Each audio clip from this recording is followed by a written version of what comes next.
Salam alaikum, bienvenue dans cette nouvelle vidéo. Aujourd'hui, on va faire le corrigé de l'examen de l'algèbre de la session ordinaire de cette année, 2021-2022. Voilà l'examen, il est affiché devant vous sur l'écran. Alors, on commence par l'exercice numéro 1. Je vous laisse d'abord un moment pour recopier l'examen.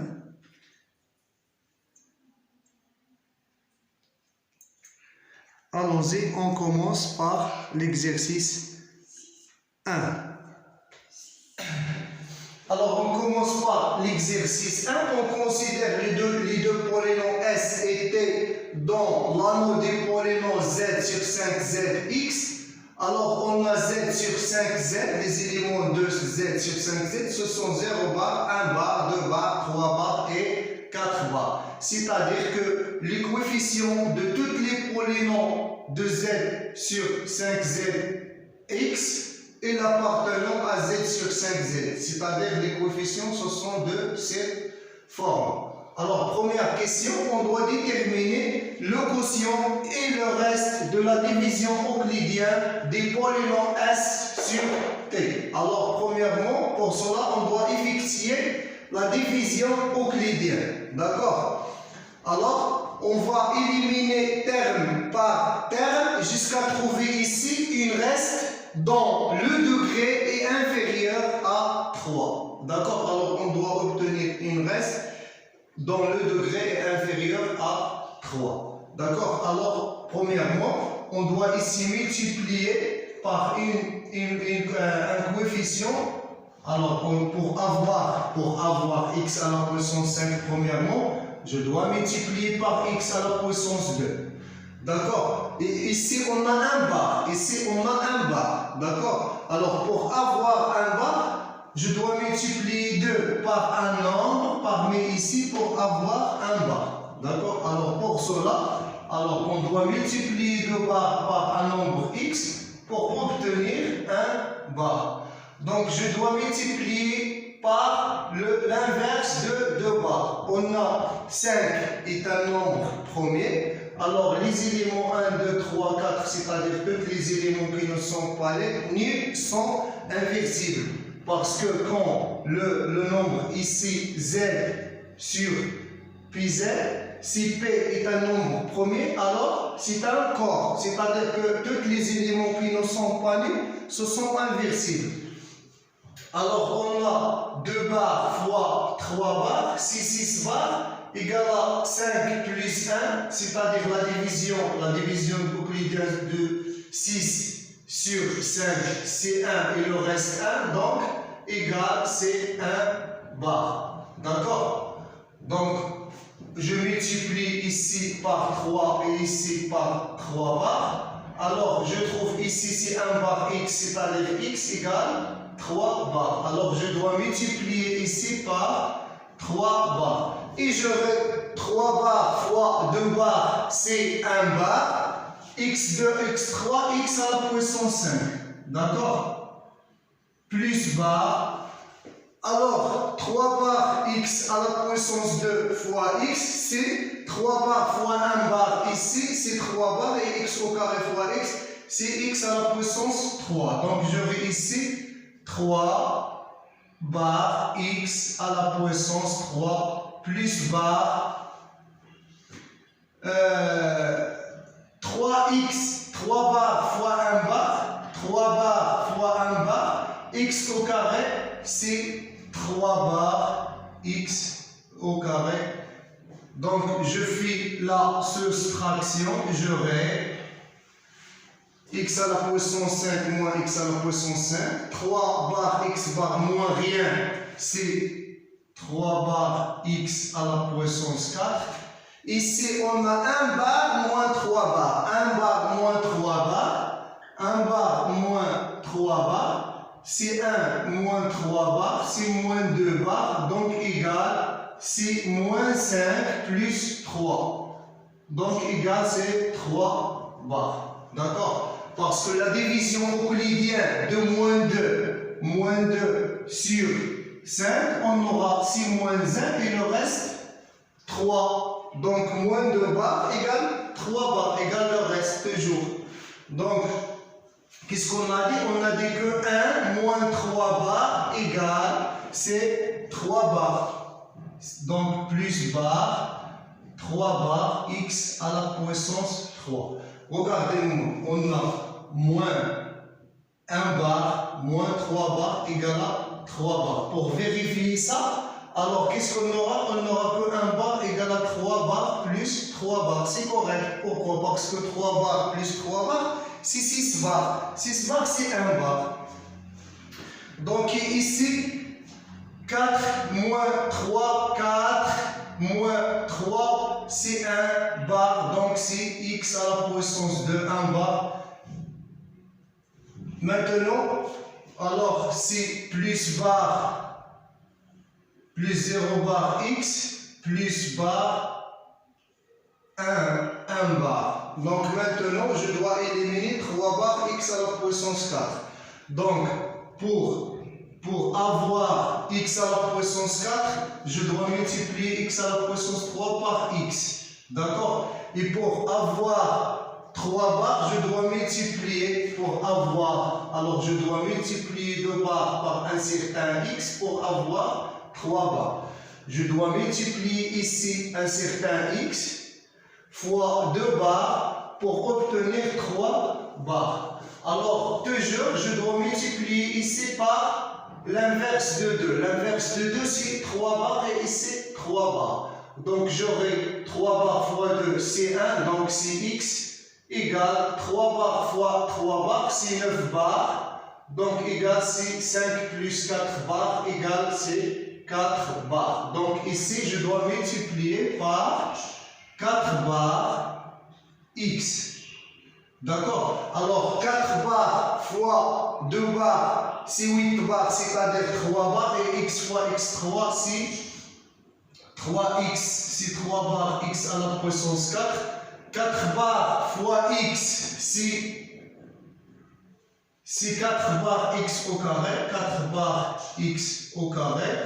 4 barres fois 1 bar x, c'est 4 barres x. Alors, je fais la soustraction comme toujours. Donc, j'ai éliminé ça. J'aurai ici, c'est 3 barres x plus barre 1 moins 4. 1 moins 4. 1 bar moins 4 barres, c'est moins 3 barres. Donc, égal, c'est moins 5 plus 2. Moins 5 plus 2, donc égal, c'est 2 barres. 1 moins 4, c'est plus 2 barres x au carré.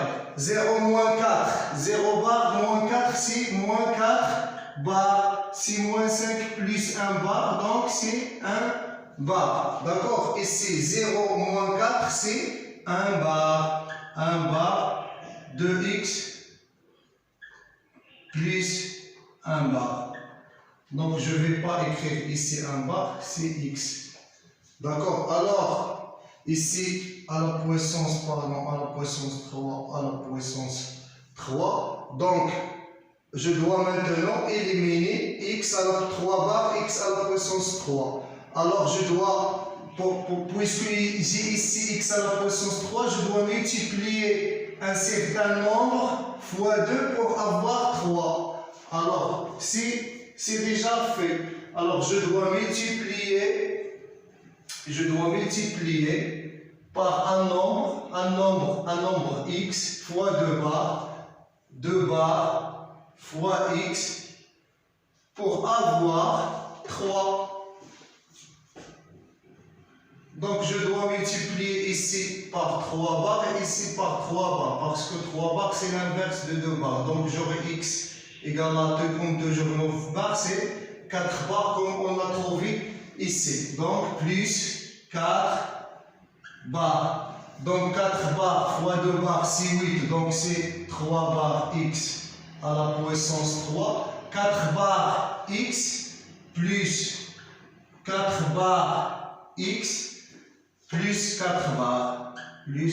4 barres. Alors, je fais la soustraction, j'aurai ici 2x bar au carré plus bar 1 moins 4, c'est moins 3. 1 moins 4, c'est moins 3, donc égal à 2 bar plus 2 bar x plus 1 moins 4, c'est 2 bar. Donc, le quotient, c'est le quotient de la division euclidienne, c'est 3 bar x au carré plus 4 bar x plus 4 bar. Et le reste, c'est 2 bar x au carré plus 2 bar x plus 2 bar. On passe à la deuxième question. Pour la deuxième question, on doit calculer le PGCD de S et T. Alors, c'est-à-dire, on va effectuer encore la division euclidienne de T par le reste R. D'accord? Alors, on va faire la division euclidienne de T par le reste R. Alors, il est écrit devant vous. Alors, on aura comme quotient x plus 4 bar. Et le reste, c'est x plus bar 3 bar. D'accord? Alors, on doit encore effectuer une autre division euclidienne du reste R par la deuxième reste x plus bar 3 bar. C'est-à-dire 2 bar x au carré plus 2 bar x plus 2 bar divisé par x plus bar 3 bar. Alors, on aura comme quotient ces 2 bar x plus bar 1 bar égal à 4 bar. Donc, le PGCD de S et T égale à 4 bar. D'accord? Alors, pour la troisième question, on sait d'après les cours qu'on a fait que si on a D, par exemple, si on a D, le PGCD de polynôme P et Q, alors dans ce cas, quel que soit lambda appartient à K étoile, lambda D est aussi le PGCD de P et Q. Parce qu'on a dit que le PGCD n'est pas unique. Il y a une infinité des PGCD. D'accord? Alors, dans notre cas, le PGCD de S et T peut égaler aussi si 4 bar fois 4 bar. 4 bar fois 4 bar. 4 fois 4, c'est 16. 16 défini, 16 divisé par 5, c'est 3 et le reste 1. Donc 6 bar égale à 1 bar. Donc 4 bar fois 4 bar égale à 1 bar. Donc le PGCD de S et T, c'est 1 bar. Donc S et T, on peut conclure que S et T sont premiers entre eux. D'accord? Alors, on passe maintenant à la deuxième exercice. Alors, pour l'exercice 2, G point, G mené de la loi de composition interne point est un groupe, et étoile est notre loi de composition interne définie sur G par X étoile Y égale à X point T point Y, T un élément de G qui est donné. D'accord? Un élément donné. On suppose que E est l'élément neutre de G par la loi étoile et par exemple x moins 1 est le symétrique de x par la loi point. D'accord? Alors on suppose E l'élément neutre par la loi étoile et x moins 1 est le symétrique de x par la loi point. Pour ne pas confondre les symétriques par rapport à étoile et les symétriques par rapport à point et les symétriques par rapport à la loi étoile. Premièrement, on doit montrer que G étoile est un groupe. D'accord? Alors pour montrer que c'est un groupe, alors on doit montrer que la loi est associative, l'existence de l'élément neutre et l'existence d'un symétrique pour chaque élément de G. Alors pour l'associativité, on prend 3 éléments quelconques x, y de G. On a x étoile, y étoile, z. Donc x étoile, y c'est x point t point y étoile z. Donc, x point t point y, ça c'est un élément, étoile z. Élément, étoile, élément. Donc, si x point t point y, premier élément, point t point z. D'accord? Puisque on travaille dans G point est un groupe, alors il est associatif. Alors, si x point t point y, je peux associer y point t point z. D'accord? Alors, qu'est-ce que ça veut dire x point t point cet élément y point t point z? Alors, x point t point cet élément, d'après ça, c'est x, premier élément, étoile, deuxième élément, c'est x, étoile, y point t point z. Et qu'est-ce que ça veut dire y point t point z? C'est y étoile z. Donc, j'aurai que x étoile y étoile z égale x étoile y étoile z. Donc, la loi est associative. Pour l'élément neutre, on suppose, ou bien soit un élément de G, on va résoudre l'équation U' étoile x égale à x. C'est-à-dire, on cherche est-ce qu'il existe vraiment un élément E' qui vérifie E' étoile x égale à x avec x un élément de G. D'accord?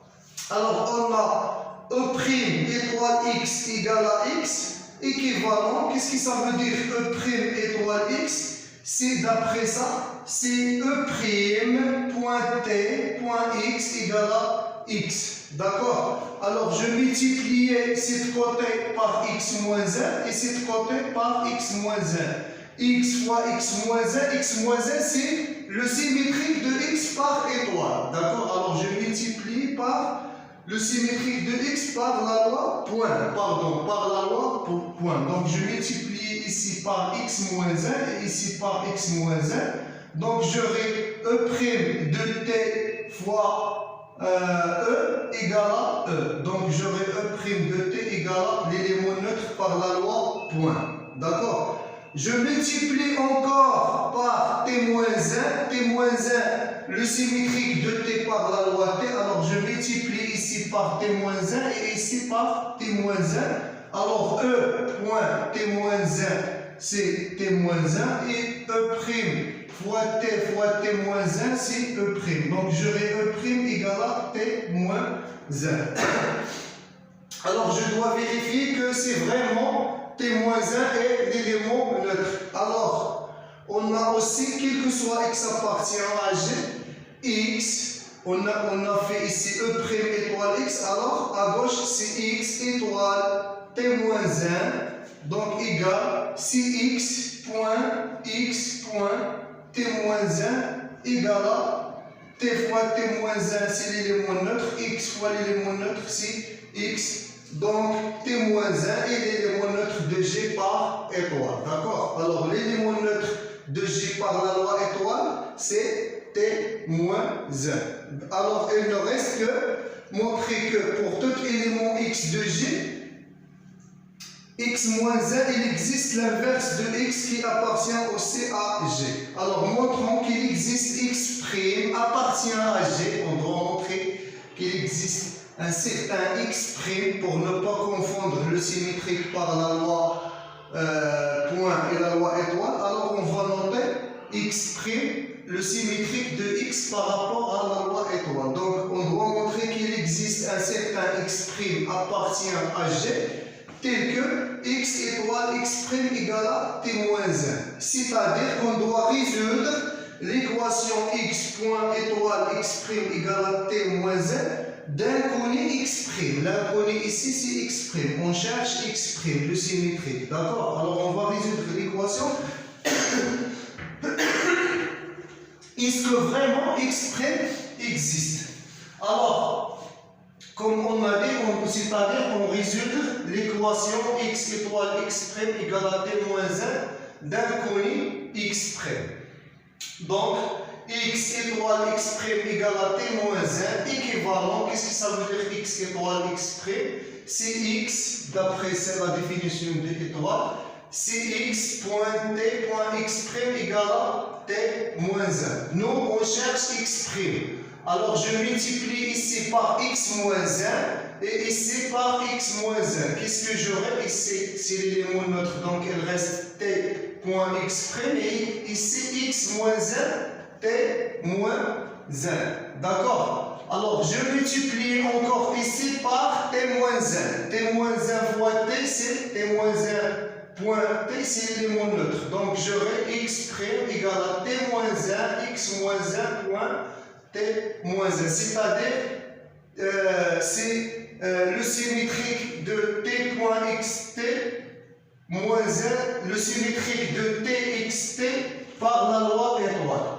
D'accord? Alors, on a trouvé que x' égale à t point x t moins 1. Donc, qu'est-ce qu'il nous reste? Il ne reste que vérifier que c'est vraiment que t point x point t moins 1 est vraiment le symétrique de x par la loi étoile. D'accord? Alors, on a quel que soit x appartient à g, t point x point t moins 1 étoile x, d'accord, quel que soit x.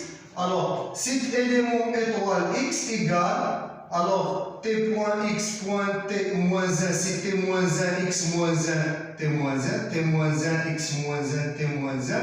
Alors, d'après la définition de la loi étoile, donc, si cet élément qui égale cette quantité, point t, point x. Donc, j'aurai ici t moins 1 fois t, c'est l'élément neutre. Alors, je simplifie. Et j'aurai ici x moins 1 point x, c'est l'élément neutre. Donc, égal, c'est t moins 1. Donc, quel que soit x appartient à g, t point x point t moins 1 étoile x égale à t moins 1. Et t moins 1, c'est l'élément neutre de g par la loi étoile. D'accord? Alors, vraiment que c'est t point x point t à la puissance moins 1 est le symétrique de x par la loi étoile. Alors, on peut écrire ici alors x' qui égale t point x point t est le symétrique de x par la loi étoile. Conclusion, G étoile est un groupe dont l'élément neutre c'est t moins 1 et le symétrique d'un élément x quelconque de G par étoile est t point x point t moins 1. D'accord? Le symétrique de chaque x, c'est t point x point t moins 1. On passe à la deuxième question. Alors, pour la deuxième question, on considère l'application f de g point vers g étoile définie ou bien qui fait associer chaque élément x par x point t moins 1. T moins 1 est l'inverse de t par la loi étoile. D'accord? Premièrement, on montre que f est un homomorphisme. C'est-à-dire qu'on doit montrer que f de x point y égale f de x étoile f de y. Alors, pour montrer que c'est un homomorphisme, on doit montrer que f de x point y égale à f de x étoile f de y. Alors, on a quel que soit x, y appartenant à g, f de x point y, c'est x point y t moins 1. D'accord? Alors, entre x et y, je multiplie par t moins 1 point t. T moins 1 point t, c'est l'élément neutre, alors comme que j'ai rien fait. D'accord? Alors, puisque point est associatif, alors je vais associer x point t moins 1, point t, point y, point t moins 1. X point t moins 1, c'est f de x, point t, point y, point t moins 1, c'est f de y. Alors, d'après la définition de la loi étoile, x étoile y égale à x point t, point y.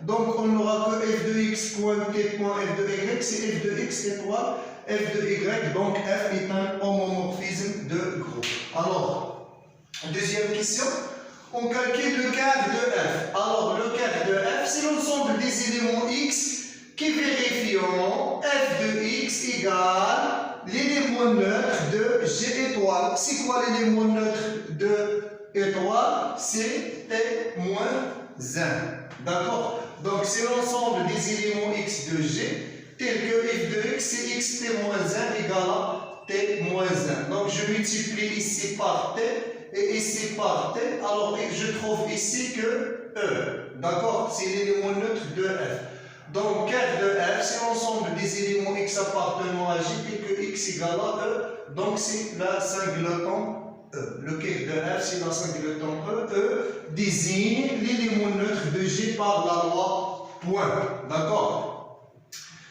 Alors on calcule maintenant l'image de f. On remarque d'abord que quel que soit y appartient à G, alors on parle de l'ensemble d'arrivée, quel que soit y appartient à G, on peut écrire y égale à cy point t moins 1. D'accord? Alors, je peux associer y et t, donc cy point t moins 1. C'est quoi y point t moins 1? Alors, y point t, c'est le cas x. D'accord? Donc, c'est f de y de t. F de y de t. Alors, qu'est-ce qu'on remarque? On remarque que, quel que soit y appartient à G, il existe un antécédent y point de t de G qui vérifie f de y de t est égal à y. Donc, f est surjectif, ce qui implique que l'image de f égale à G. D'accord? Alors, on a vérifié que f est surjectif. La surjectivité entraîne que l'image de f égale à l'ensemble d'arrivée, donc égale à G. D'accord? Alors, pour la question C, on a le Ker de f égale à le singleton, l'élément neutre. Donc, cela implique que f est injectif. Et on a vérifié que l'image de f égale à G, qui donne que f est surjectif. Alors, Ker de f égale à le singleton E. Et l'image de f égale à G. Donc, f est injectif et surjectif, donc il est bijectif. Donc, c'est un homomorphisme bijectif, alors elle va s'appeler un isomorphisme de groupe de G point vers G étoile. On passe au troisième exercice. Alors, exercice 3, première question. On considère le groupe commutatif Z sur 8Z mené de la loi plus bar. Premièrement, on détermine les éléments de Z sur 8Z. Alors, Z sur 8Z constitue de 8 éléments. 0 bar, 1 bar, 2 bar, 3 bar, 4 bar, 5 bar, 6 bar et 7 bar. Deuxième question, on doit établir que I, qui constitue de 0 bar, 2 bar, 4 bar, 6 bar, est un sous-groupe de Z sur 8Z mené de la loi plus bar. Donc, j'ai tracé le tableau de Kayla. Alors, il est simple, très simple. Alors, on remarque que 0 bar plus 0 bar, c'est 0 bar. Alors, tous les éléments qui sont en noir, ce sont des éléments de I. C'est-à-dire que I est stable par la loi plus. Et aussi, d'après le tableau, on a par exemple 2 bar plus 6 bar égale à 0 bar. Donc, 2 bar est l'opposé de 6 bar. Et 6 bar aussi plus 2 bar, c'est 0 bar. Donc, c'est le 2 et l'opposé de 6, et 6 est l'opposé de 2. Et aussi, on a 4 bar plus 4 bar égale à 0 bar. D'accord? C'est-à-dire que 4 bar est l'opposé de 4 bar lui-même. C'est-à-dire que, quel que soit l'élément appartient à I, il admet un opposé. D'accord? Alors, d'après table de Kayla, on a I est un sous-groupe de Z sur 8Z.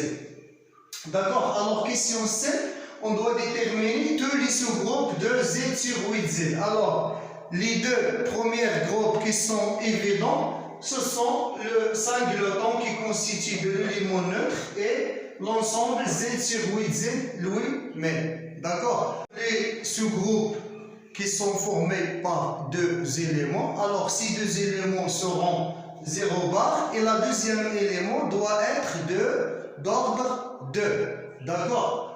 Alors, par exemple, on a 1 bar, 3 bar, 5 bar et 7 bar ne peuvent pas être d'ordre 2.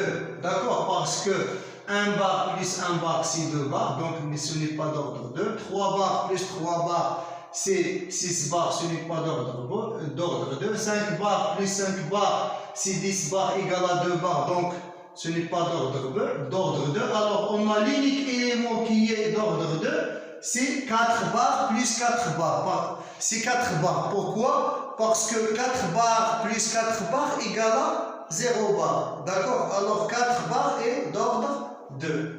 Alors, le sous-groupe constitue de 0 barres et 4 barres. Parce que 4 barres plus 4 barres, c'est 0 barres. 0 barres plus 4 barres, c'est 4 barres. Alors, les autres sous-groupes, ce sont I, qui est égal à 0 barres, 2 barres, 4 barres et 6 barres. D'accord? On ne peut pas trouver un sous-groupe de cardinal 3.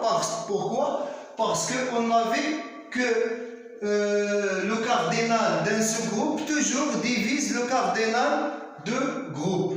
D'accord? Alors, par exemple, on a toujours le cardinal ou bien l'ordre de H divise toujours l'ordre de groupe G. Donc, 3 ne divise pas 8. Alors, on ne peut pas trouver ce groupe d'ordre 3. Ou bien de cardinal 3, aussi de cardinal 5, on ne peut pas trouver. De cardinal 7, on ne peut pas trouver. De cardinal 6, on ne peut pas trouver parce que 6 ne divise pas 8. Alors, on a 1 divise 8, 2 divise 8 et 4 divise 8. Alors, on a trouvé 6 sous-groupes. Une petite remarque, tout sous-groupe H de Z sur 8Z qui contient 1 bar ou bien 3 barres ou bien 5 barres ou bien 7 barres, alors forcément H sera égal à Z sur 8Z. D'accord? Alors, si je vois 1 bar, automatiquement H égale à Z sur 8Z. Si je vois 3 barres, automatiquement, c'est-à-dire que 1 bar est un générateur de Z sur 8Z. 3 barres aussi est un générateur de Z sur 8Z. On a vu dans le cours que c'est Z sur N, Z mené de la loi plus est un groupe. Alors, les générateurs de ce groupe, ce sont les éléments M qui sont inférieurs ou égaux à N, tel que M est premier avec N. Alors, tout élément qui est premier avec 8 est un générateur, c'est-à-dire que 1 est un générateur de H, de Z sur 8Z, 3 est un générateur de Z sur 8Z, 5 est un générateur, etc. Pourquoi? En effet, si 1 appartient à H, 1 bar appartient à H, on aura 1 bar plus 1 bar appartient aussi à H, c'est-à-dire que 2 bars appartient à H. D'accord? Alors, 2 bars et 1 bar appartient à H, c'est-à-dire que 1 bar plus 2 bars appartient aussi à H. 1 bar plus 2 bars, c'est 3 bars, etc. On trouve que tous les éléments, de Z sur 8Z, ce sont des éléments de H. Alors, H égale à Z sur 8Z. C'est la même chose pour 3, la même chose pour 5 et la même chose pour 7. Alors, on passe à la deuxième partie d'exercice 3. Alors, pour la deuxième partie de l'exercice 3, on doit déterminer la structure de Z sur 8Z menée de 2 lois plus bar effet bar. Il est clair que c'est un anneau commutatif. D'accord? Pourquoi? Parce que la loi phi est une loi commutative. Deuxième question, on doit établir que l'ensemble I qui constitue de 0 bar, 2 bar, 4 bar et 6 bar est un idéal de Z sur 8Z mené de 2 lois.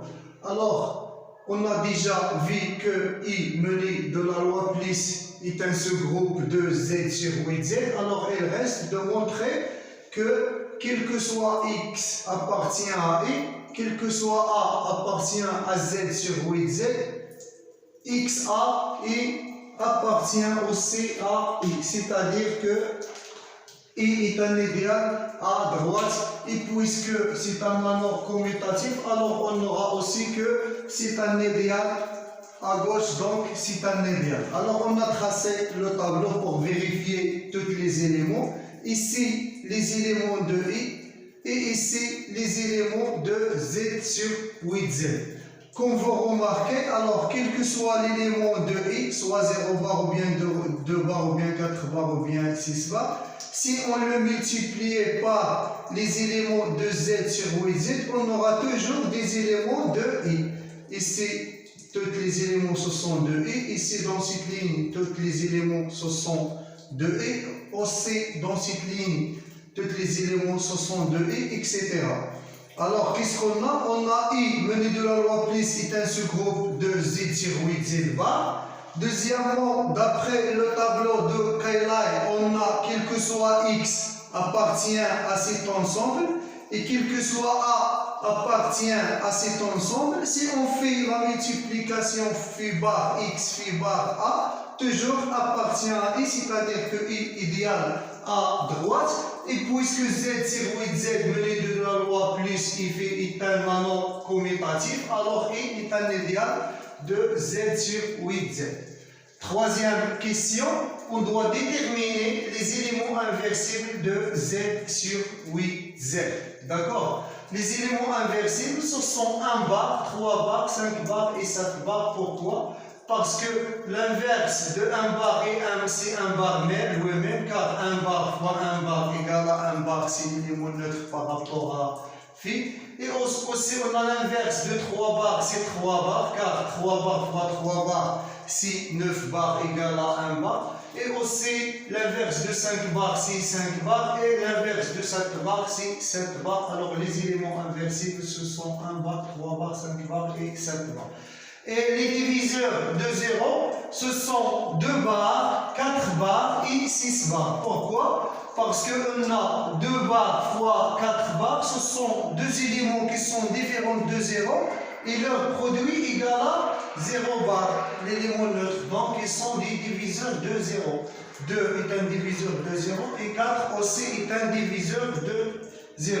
Et c'est pareil pour 6. 6 bars fois 4 bars égale à 24 bars. 24 divisé sur 8, c'est 3, le reste 0, donc égal à 0 bar. Alors, 6 et 4, ce sont deux éléments différents de 0 et leur produit égal à 0, donc ils sont des diviseurs de 0. La dernière question, on résume dans Z sur 8Z l'équation 2 bar fois bar x plus 5 bar 1 bar. Alors, premièrement, on va éliminer 5 bars. Alors, pour cela, j'ajoute ici 3 bars et ici 3 bars. 5 bars plus 3 bars, c'est 8 bars. Et 1 bar plus 3 bars, c'est 4 bars. 8 bars, c'est 0 bars. D'accord? 8 bars, c'est l'élément neutre. Donc, il reste 2 bars fois x égale à 4 bars. Alors, on vérifie les éléments. 2 bars fois 1 bar n'égale pas 4 bars. 2 bars fois 2 bars, alors 2 bars est une solution. 2 bars fois 3 bars, c'est 6 bars, différent de 4 bars. 2 bars fois 4 bars, c'est 8 bars, c'est-à-dire 0 bars, donc différent de 4 bars.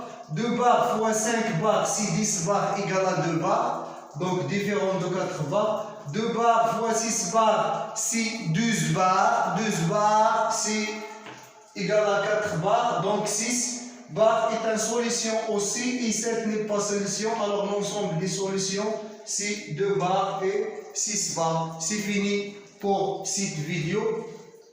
Voilà mon numéro WhatsApp. Si vous avez quelque chose qui n'est pas bien clair, alors vous pouvez nous contacter. C'est fini pour cette vidéo. À très bientôt.